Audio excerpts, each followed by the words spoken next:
So 2017 marked a slew of announcements by some of the top tech players in the market, all jumping into the AR game in a big way. Facebook announced their AR platform.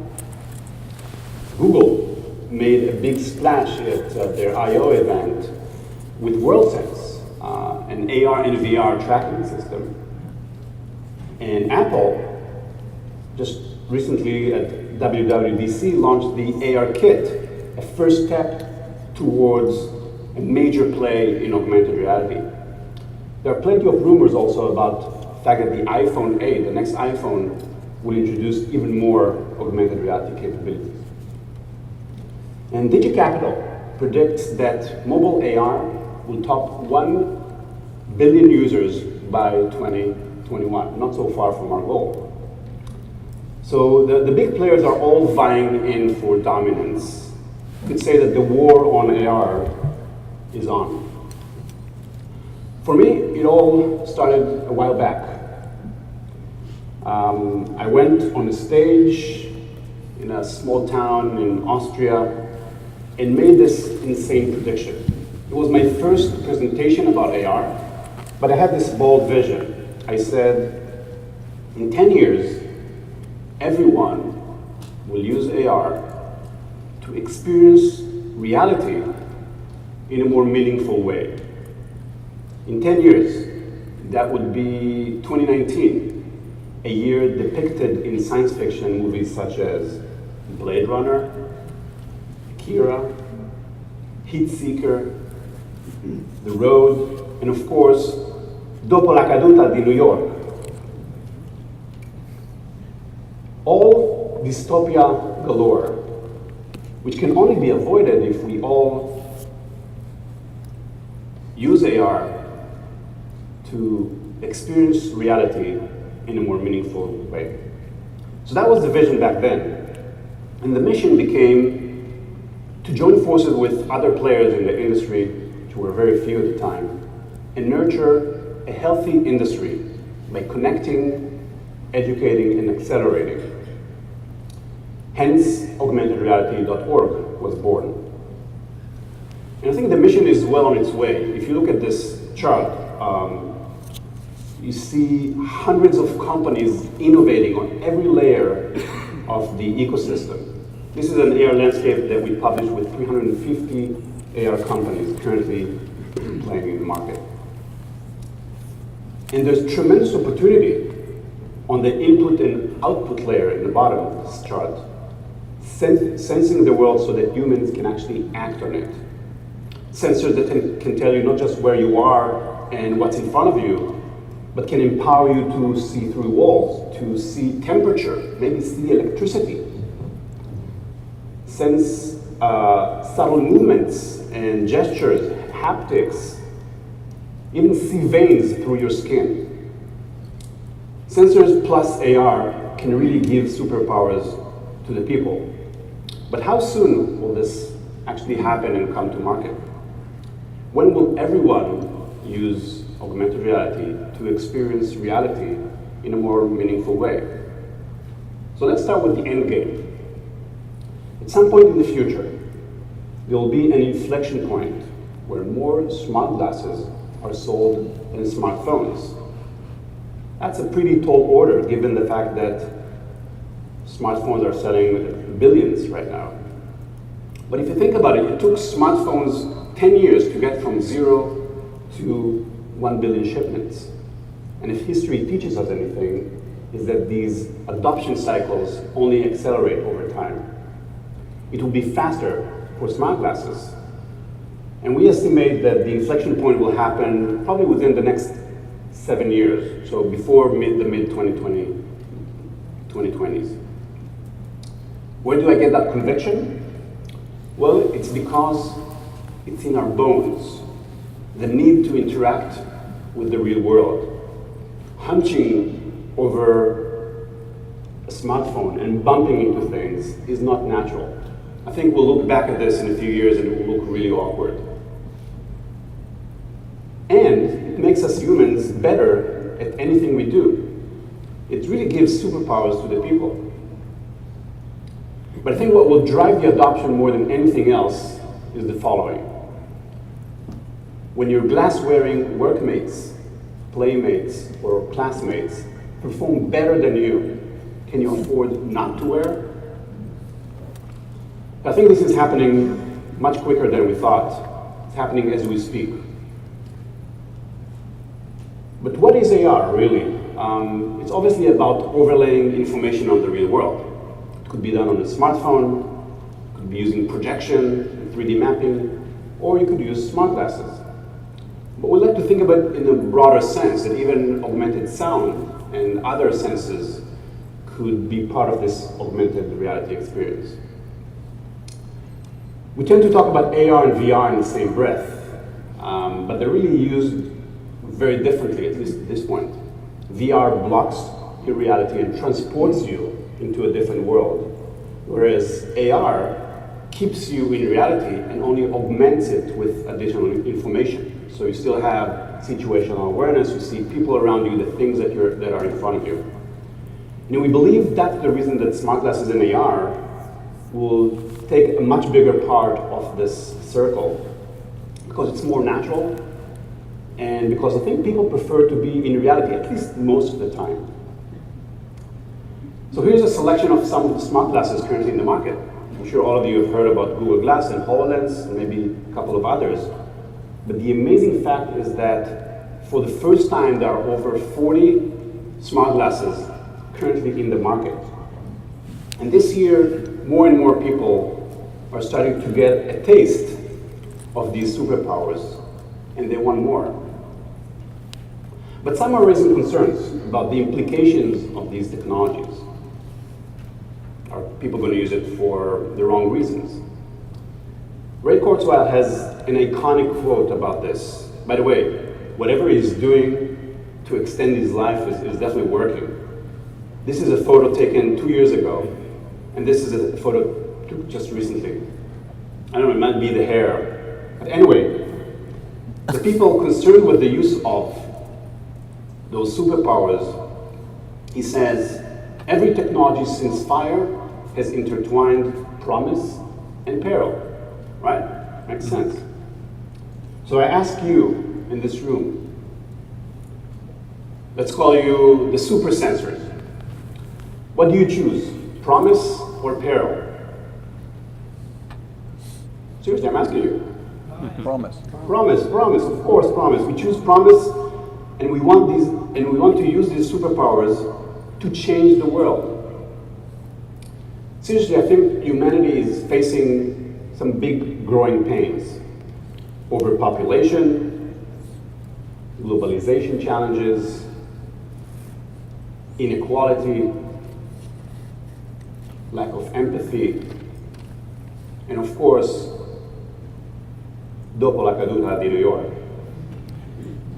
And we can fight these dystopian outcomes by augmenting reality.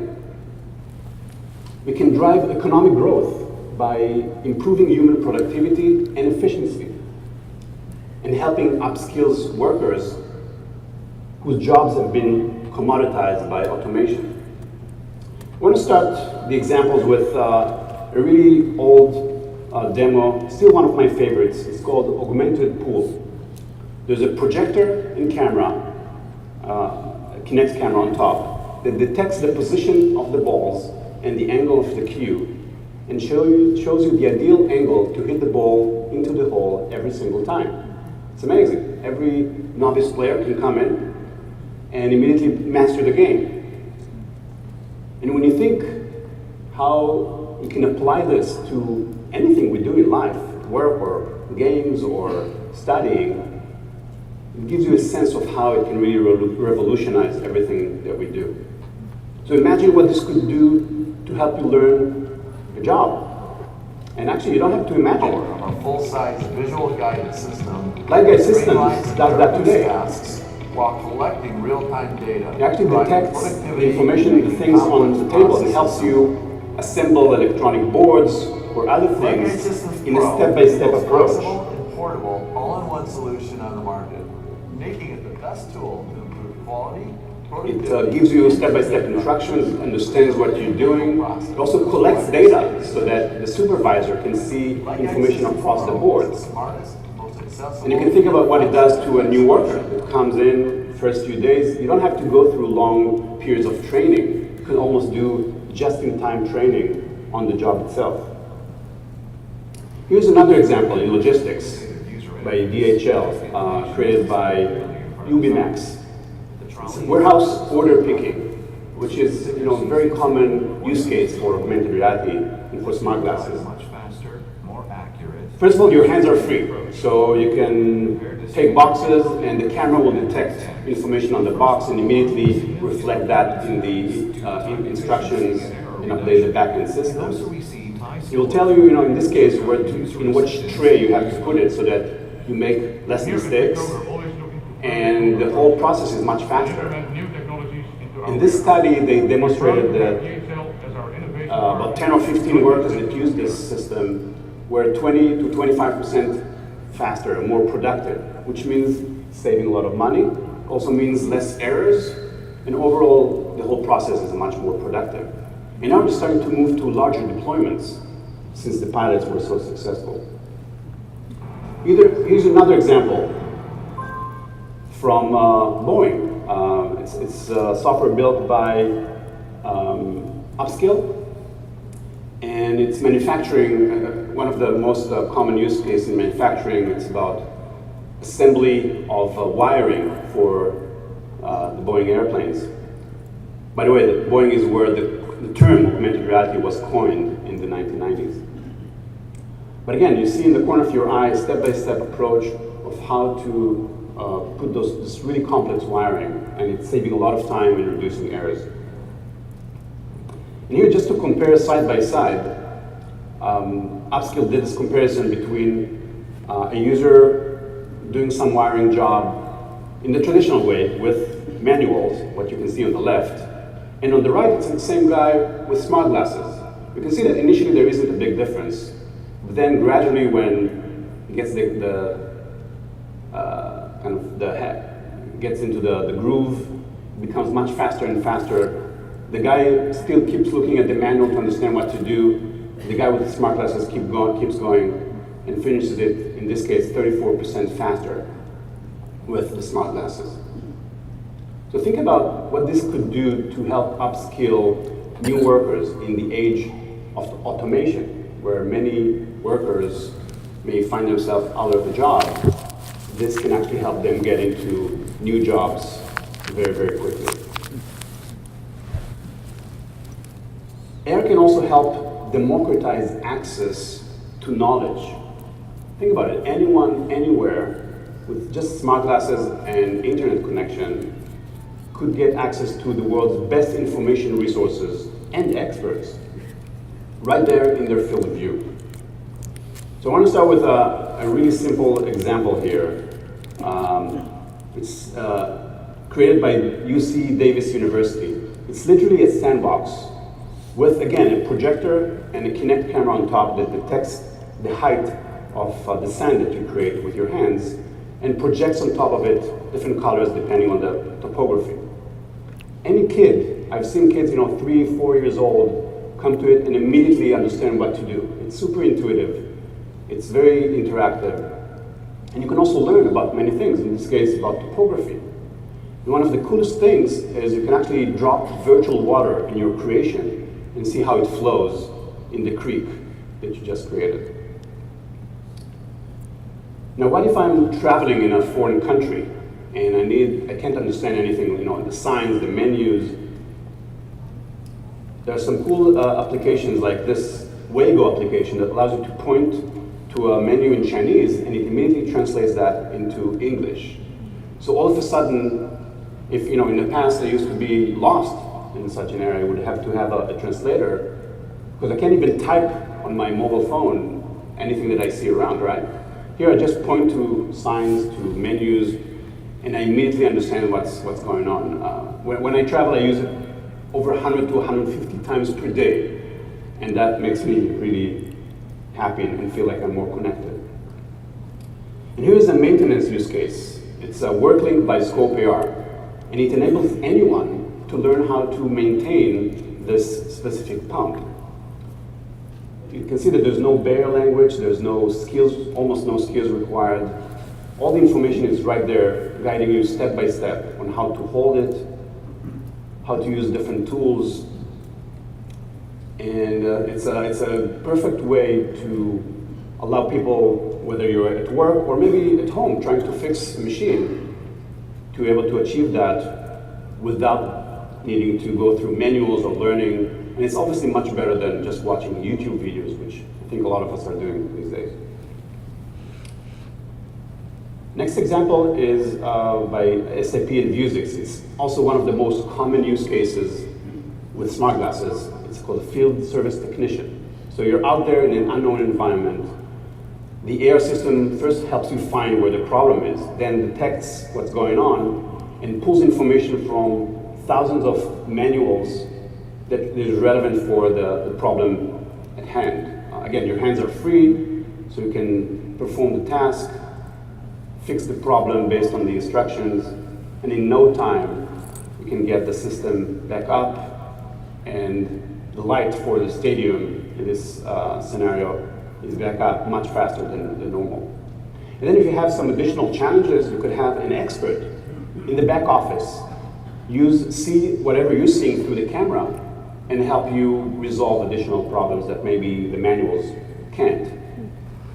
And that's huge. Think about how many service technicians can one expert support without the need to fly to all these locations. That's bring this knowledge, this expertise to many more people and places around the world. Now, what if we apply this remote expert assistance technique for health?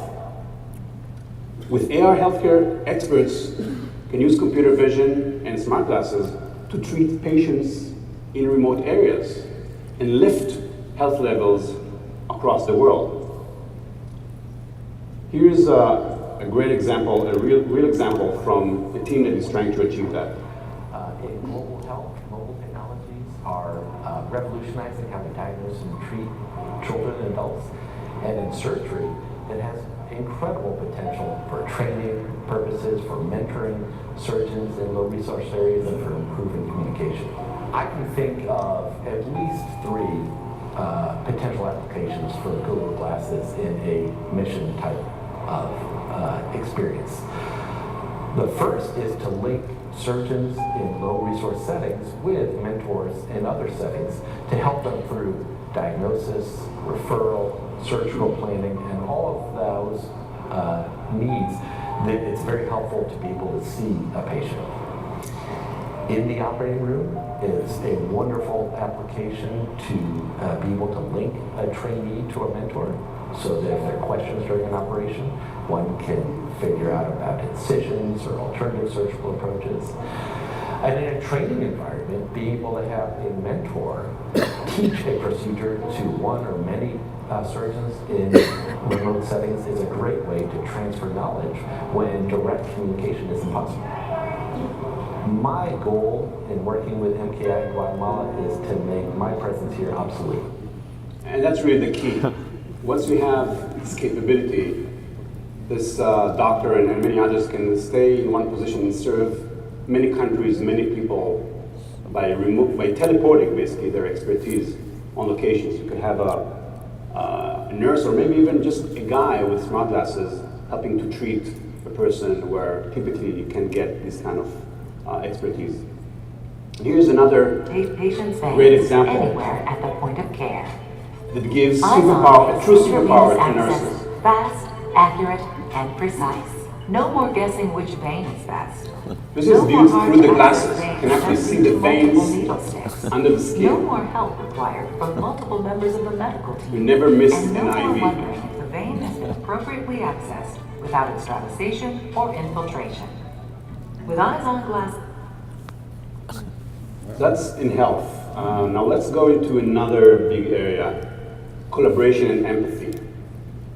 With AR, obviously like-minded people around the world can collaborate and solve issues as if they're in the same room.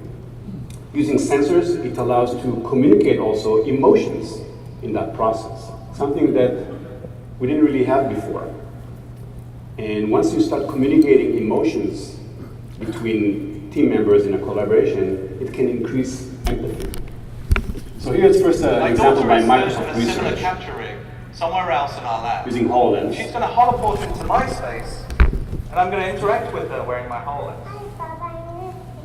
So obviously they're not in the same room. I'm coming home very soon.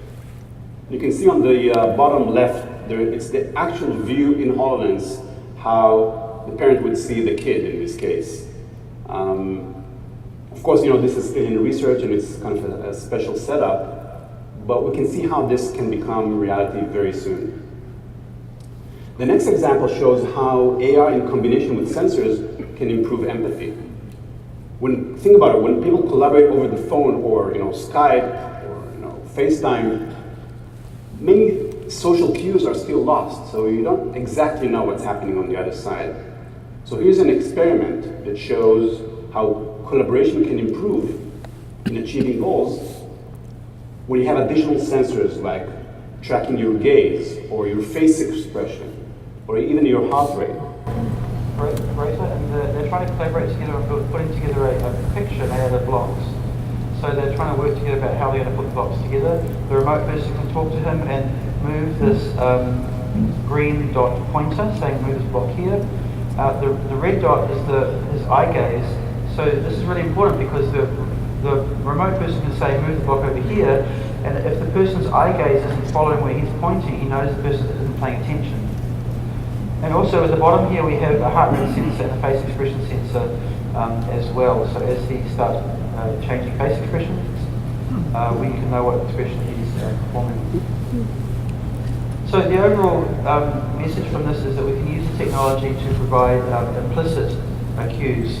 So normally with a system like this, without the eye gaze tracker, you would have to watch.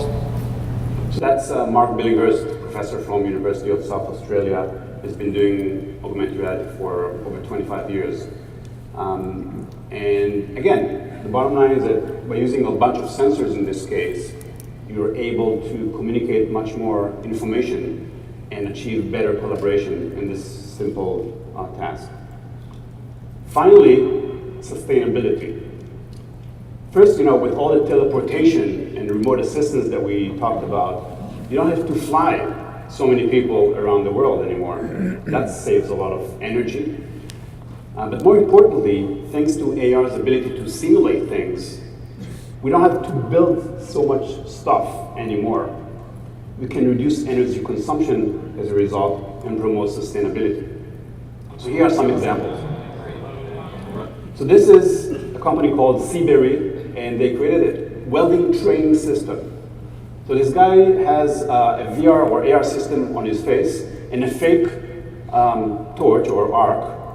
And what he sees is that he's actually welding for real. You can see in the screen. You can see how it will look in real life.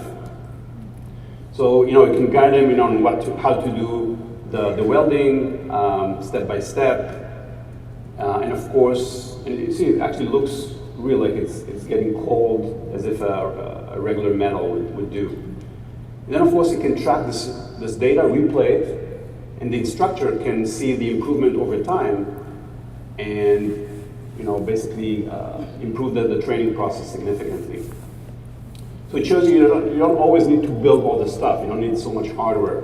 You can simulate the whole experience. And here's another example from Caterpillar. While I'm looking through them at the real world. So this is an actual Caterpillar truck. It allows our customers the ability to customize the human-machine interface. So the way I like to try to describe this to someone who doesn't understand machines is, think about your car. I left you the steering wheel and the gas pedal and the brake pedal. Everything else we took away.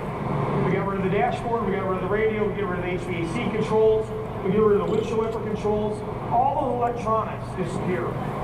And then when you put on the augmented reality headset, all that interface, all that functionality, all will reappear. So now the physical electronic components are gone, but the capability of you to do those and then see that information is still there. So obviously the benefit of this is that you don't have to build all this stuff. It's much more adaptable over time. You can change things and even customize it per person without the need to build everything and test it. The last example is actually from retail. And people go to a website to try to buy furniture for their home with this type of application, which by the way is a company that was acquired by Snapchat. You can actually visualize furniture, a chair or whatever in your home before you buy it, as if it's really there. You can change the color, the position, you can share it with your spouse, and make a much better decision. And this has shown that it increases the conversion rate of someone going to the website and buying by more than 50% over regular users. And again, once you have this, you have less returns. Maybe even you don't have to build so much of the stuff to support this kind of retail experience. So this is how we use sensors and AR to change the world. We drive economic growth, democratize access to knowledge and health to anyone, anywhere out there, while increasing empathy and sustainability. And by the way, sustainability is not about protecting the environment. Earth is fine, and it will be here long after humans are gone. It's really about protecting our future. Neil Harbison, Neil Harbison? The first cyborg, born colorblind and implanted an antenna sensor in the back of his head so he can hear colors. So he says that we should design ourselves instead of designing the environment. And I concur. If you think about what's humanity's #1 skill, take a look at this guy.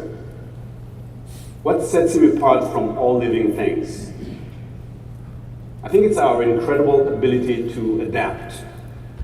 From the tallest mountains to the depth of the sea to deserts and the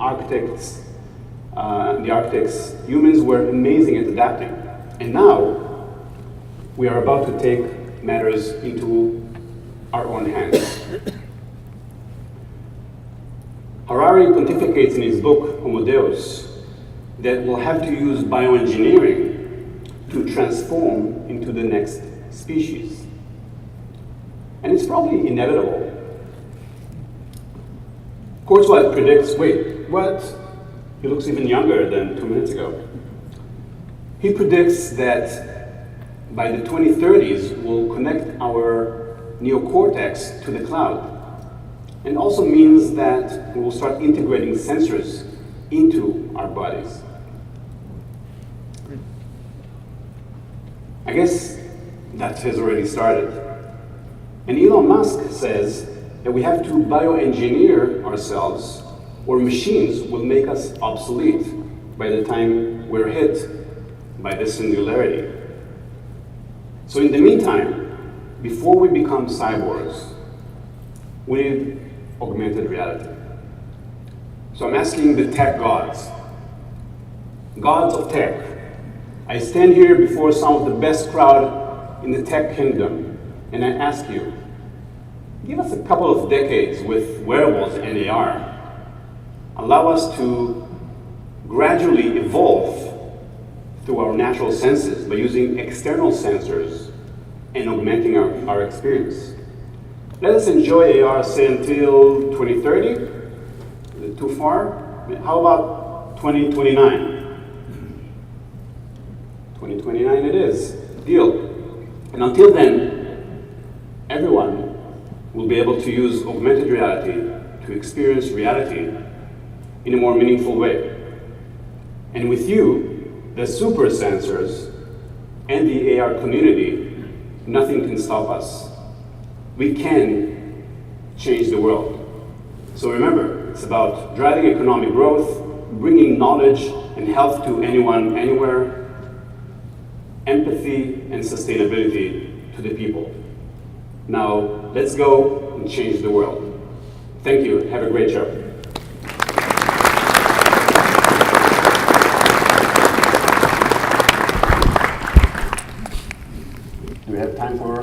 question? Yes, I'm kind of curious. Do you see any military application of augmented reality?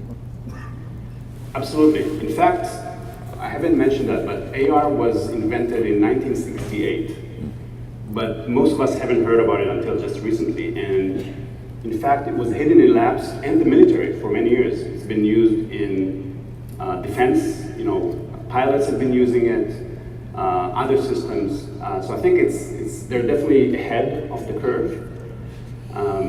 We've even seen it in soldiers that are fighting in urban areas where it's a very complex thing to do, and with a headset you can actually get a better sense of who's a friend, who's a foe. So the answer is absolutely yes, and I think they're kind of all over it the past couple of decades. Great, thanks. Some people have the impression that wire harnesses are an easy build. They're not. There are literally thousands and thousands of wire, typically in a manned craft or a commercial airliner. When we first started this program, we had paper. All the routing instructions came printed out on a big phone book, and the employee had to use a ruler to keep their place, look up, look down, look back, etc. Then we kind of went away from that. We started pulling up our information on the laptops. But looking at the laptop on a constant basis, your eyes are adjusting constantly. So by the end of the day, you've got a raging headache. You have to stop what you're doing, go to the keyboard. You know, you're always kind of looking back and forth. You do kind of lose your train of thought at times. You're like, oh, did I really just see what I saw? And you have to type it up again. We have anywhere from 3 wires, 4 wires, to 90, 100 wires to go into one connector. So every little bit of technology really does help. Start wire bundle, scan order. We look for the big changers. Wearables, as an example, is what we would call a step function change. Rather than picking up seconds or minutes, step function change gives us an opportunity to cut the build time by 25%. Okay, Skylight, local search 0550. We realized we had voice command. And that was huge. Now you have 2 hands on the product the whole time. You don't have to take anything off. Once you put them on, you'll say, Skylight. It'll show you on the diagram, and then you'll take the wire and you'll just pop it in. Fast as heck. You know, there's video streaming. If you have an issue, they can see it from their laptop or wherever because you're streaming it through your glasses. Then you can store it. Anytime you pull up that assembly, they could actually watch the video and say, okay, I need to build it like this. This is what the final product should look like. Okay, Skylight, local search 186A. What's the room for error in what you do? There is no room for error. The final product, we have to send it out 100%. Could be your family, military. You can't pull over if something goes wrong, you know. The harness that you're building gives the pilot visibility at night. The harness that you're building gives him safety visibility if something should go bad. You know, you always want to have first-time quality. With the wearable, you always know where that wire is going to go. My team's a wonderful team to work with, and we're all very proud of our end product. Skylight and video.